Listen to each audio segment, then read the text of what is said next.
જો ભારતના બંધારણને એક ઓળખપત્ર એટલે કે એક આઇડેન્ટિટી કાર્ડ આપવામાં આવે તો એ કેવું દેખાય? આજે આપણે એ જ ઓળખપત્ર એટલે કે બંધારણના આમુખ વિશે વાત કરવાના છે. ચાલો સમજીએ કે આ નાનકડો ફકરો આખરે આટલો બધો શક્તિશાળી કેમ છે. જરા વિચારો, કોઈ દસ્તાવેજને દેશના બંધારણનો આત્મા અને ચાવી કહેવામાં આવે.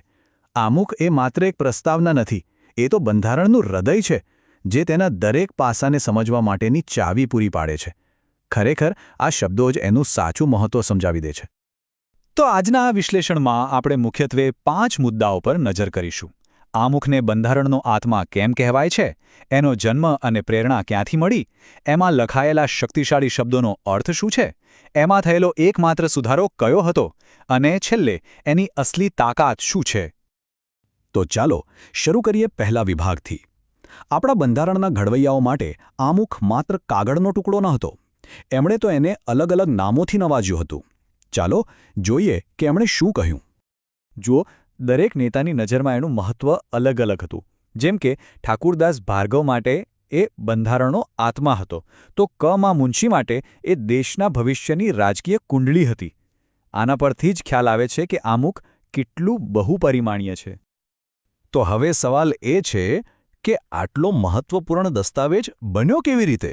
એની પાછળની પ્રેરણા કોણ હતું, ક્યાંથી આવી? એક વાત તો સાફ છે, આમુખના મૂળ તો ભારતમાં જ છે. એની શરૂઆત થઈ પંડિત જવાહરલાલ નહેરુના ઉદ્દેશ્ય પ્રસ્તાવથી. તેમણે 13 ડિસેમ્બર 1946ના રોજ આ પ્રસ્તાવ મૂક્યો, અને કમાલની વાત તો એ છે કે માત્ર એક જ મહિનામાં એટલે કે 22 જાન્યુઆરી 1947 સુધીમાં તો બંધારણ સભાએ એને સર્વાનુમતે સ્વીકારી પણ લીધો.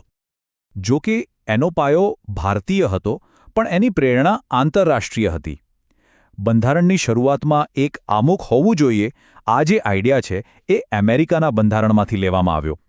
પણ આપણા આમુખમાં જે ભાષા અને શૈલીનો ઉપયોગ થયો છે એની પ્રેરણા આપણને ઓસ્ટ્રેલિયાના બંધારણમાંથી મળી છે. અને હા, આ એક બહુ જ રસપ્રદ વાત છે. આપણું આમુખ માત્ર કાયદાનો દસ્તાવેજ નથી, એ તો એક કલાકૃતિ પણ છે. એનું જે ઓરિજિનલ પાનું છે એને શાંતિનિકેતનના પ્રખ્યાત કલાકાર બ્યોહર રામ મનોહર સિન્હાએ ખૂબ જ સુંદર રીતે શણગાર્યું હતું. ચાલો હવે વાત કરીએ આમુખના હૃદયની, એના 5 શક્તિશાળી શબ્દોની, જે ભારતના ચરિત્રને વ્યાખ્યાયિત કરે છે. અને એની શરૂઆત તો એવા શબ્દોથી થાય છે જે બધું જ કહી દે છે. આમુખની શરૂઆત જ આ શબ્દોથી થાય છે, અને સાચું કહું તો આ જ એની સૌથી મોટી તાકાત છે. આનો સીધો મતલબ એ છે કે બંધારણની સત્તાનો સાચો સ્ત્રોત કોઈ રાજા નથી, કોઈ બહારની તાકાત નથી, પણ ભારતના લોકો પોતે જ છે. તો પહેલો શબ્દ છે સાર્વભૌમ. આનો સીધો સાદો મતલબ શું? મતલબ કે ભારત પોતાના નિર્ણયો જાતે લેવા માટે સંપૂર્ણપણે આઝાદ છે. પછી એ દેશની અંદરના હોય કે બહારના, કોઈ બીજા દેશનું આપણા પર નિયંત્રણ નથી. પછી આવે છે સમાજવાદી.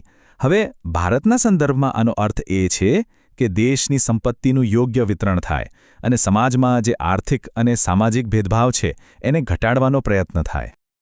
એના પછીનો શબ્દ છે બિનસાંપ્રદાયિક. આનો મતલબ બહુ સ્પષ્ટ છે. સરકારનો પોતાનો કોઈ સત્તાવાર ધર્મ નથી. કાયદા માટે બધા ધર્મો એક સરખા છે, અને દરેક ધર્મને એક સરખો આદર અને સુરક્ષા મળવી જોઈએ. પછી આવે છે લોકશાહી. આ શબ્દ ફરી પાછો આપણને પેલા શરૂઆતના વાક્ય પર લઈ જાય છે, અમે ભારતના લોકો. કારણ કે આનો અર્થ જ એ છે કે શાસનની આખરી સત્તા લોકોના હાથમાં છે, અને લોકો ચૂંટણી દ્વારા પોતાની સરકાર ચૂંટે છે. અને આ 5 શબ્દોમાંથી છેલ્લો શબ્દ છે પ્રજાસત્તાક.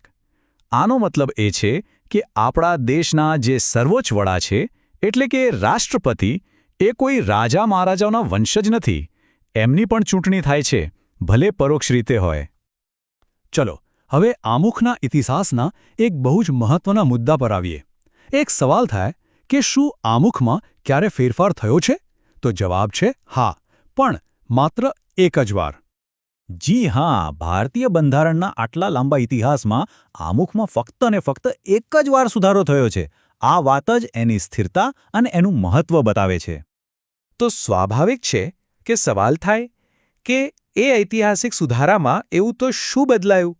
કયા નવા શબ્દો ઉમેરવામાં આવ્યા હતા? તો 1976માં જે 42મો સુધારો થયો, એના દ્વારા 3 નવા શબ્દો ઉમેરાયા: સમાજવાદી, બિનસાંપ્રદાયિક અને અખંડિતતા. આ ફેરફાર પાછળનો હેતુ એ હતો કે એ સમયના દેશના જે સામાજિક અને રાજકીય આદર્શો હતા તેને વધુ સ્પષ્ટ રીતે આમુખમાં દર્શાવવામાં આવે. સારું, તો આ બધા શબ્દો, આ ઇતિહાસ, આ બધાનો અસલી દુનિયામાં શું મતલબ છે? શું આમુખ ખાલી એક માર્ગદર્શિકા છે કે પછી એની કોઈ કાનૂની તાકાત પણ છે? ચાલો હવે એની સાચી શક્તિને સમજીએ.